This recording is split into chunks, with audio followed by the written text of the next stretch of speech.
Bienvenido a tu lección 6 de comunicación. Antes de iniciar, te recuerdo que esta es la última lección de comunicación. Muchas felicidades por llegar a este punto y vamos a finalizar con este tema de recursos textuales, que te ayudará a poder tener un lenguaje más vasto que te permita comprender y redactar textos de forma más amigable. Se llaman recursos porque los autores de los textos se valen de ellos para lograr escritos más entendibles, armoniosos y que sean menos repetitivos y tediosos, resultando en un texto más profesional que pueda ser leído con facilidad. Primero veamos recursos de vocabulario y semántica. Son palabras afines que pueden reemplazar las que ya utilizamos, de modo que el texto no se vuelva repetitivo, pero que tampoco se pierda con términos que no son los adecuados. Estos son algunos tipos de ellos. Sinonimía. Son palabras que su relación está basada en la similitud total o casi total de su significado, de modo que ambos términos puedan usarse de forma indistinta a lo largo del texto. Si bien existen sinónimos muy sencillos que hemos repasado desde temprana edad, como delgado, flaco, hay que tener mucho cuidado en que ambas palabras pertenezcan a la misma categoría. Por ejemplo, con frecuencia se usan como sinónimos rey, monarca, y aunque se pueden utilizar como sinónimos en algunos contextos, no son lo mismo, pues las facultades de cada figura de poder son distintas, por solo poner un ejemplo. En cambio, un par de verbos como asear y limpiar no tiene esa dificultad con respecto a las categorías y el significado, porque ambas son acciones que tienen la misma intención. Antónimos son conceptos que su significado resulta totalmente contrario, pero es muy importante que recordemos que deben ser opuestos en su totalidad, ya que si solo lo son de forma parcial no pueden ser considerados antónimos. Por ejemplo, limpio, sucio. Son evidentes antónimos debido a que representan situaciones totalmente opuestas en cuanto al estado de limpieza de un lugar personal, animal u objeto.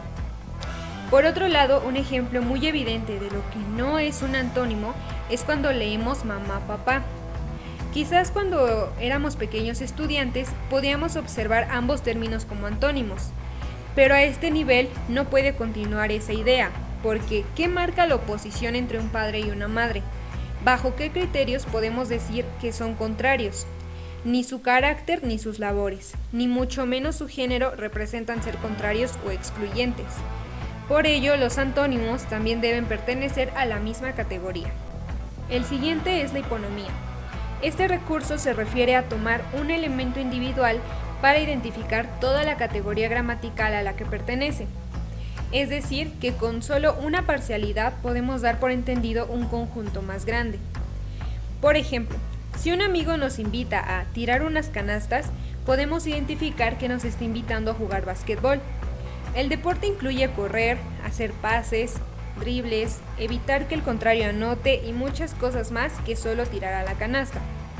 Sin embargo, el decir tirar unas canastas, aunque no es sinónimo de jugar básquetbol, sino que solo es una parte del juego, se puede entender claramente la idea. Por último tenemos a la hiperonimia. Aquí es justamente lo contrario al anterior, pues con mencionar el grupo semántico es posible definir todas las características de sus elementos individuales. Así evitamos enumerarlos y hacemos más comprensible y concisa la idea. Veamos un ejemplo. Cuando cuidamos nuestra alimentación suelen decirnos, come más verduras. Aunque nuestro organismo necesita diferentes porciones y variedad de las verduras, la idea de lo saludable está asociada a las verduras, sin importar si es lechuga, brócoli o calabaza.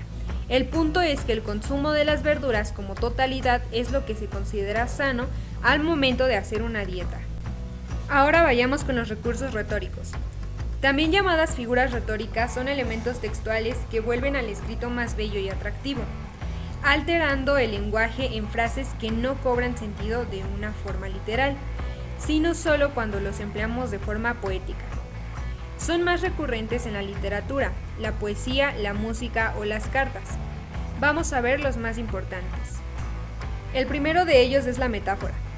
Esta asigna una característica de un elemento para aplicarlo a otro, con la intención de resaltarlo.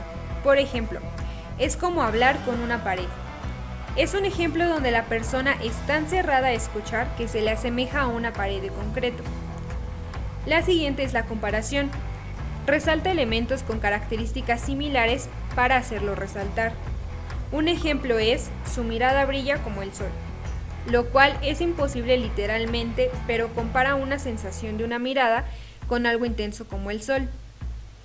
La tercera es la antítesis. Utiliza dos términos contrarios para reforzar la idea. Ejemplo: el mundo es grande, pero lo tengo en mis manos. Usa el hecho de que algo tan grande como el mundo puede estar a su alcance. Luego sigue el epíteto.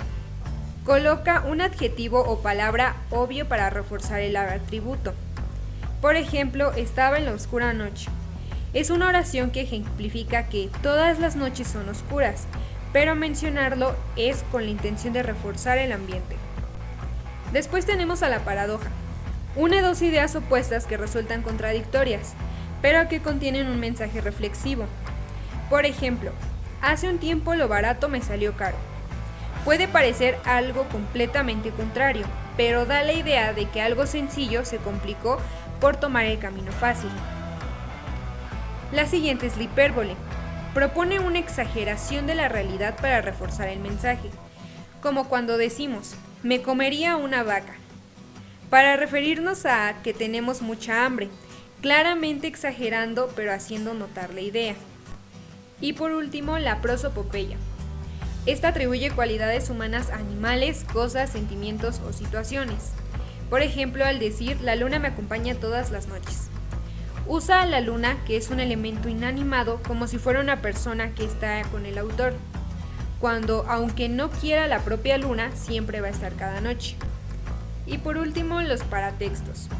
Estos son recursos que pueden ser realizados por el autor o bien por las editoriales para que acompañen al texto y tenga una mejor comprensión, dándole también vistosidad y atracción al lector. Muchas veces la presencia de los paratextos marcan la diferencia entre un libro y un texto, pues gracias a ellos el libro se publica, adquiere presencia en los estantes de las librerías y la gente puede obtener una noción previa de él. Entre algunos ejemplos de los paratextos están portadas y contraportadas, que tienen imágenes asociadas al texto o en resumen del mismo. Fotografías y biografía del autor, contando su trayectoria, formación y otras obras que ha escrito. Anexos, imágenes y mapas, que apoyan al lector a tener una noción del espacio o los personajes que se desarrollan.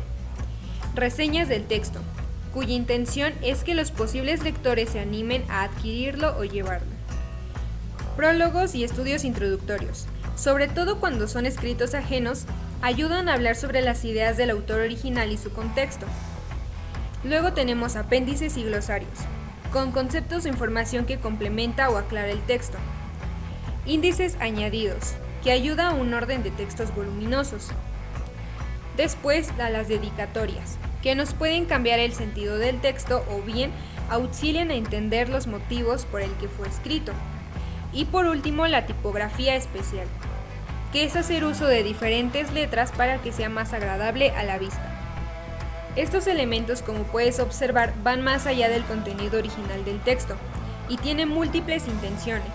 Y sé que ahora los identificarás cuando encuentres alguno y veas lo que aporta al libro que tengas en ese momento. Sin más, con esto finaliza el curso de comunicación. Ojalá haya sido de tu agrado y servido en tu formación y preparación. Mucho éxito en tus evaluaciones. Y recuerda que los mensajes están presentes en todo y siempre hay formas de transmitirlo de la forma más adecuada. Hasta pronto.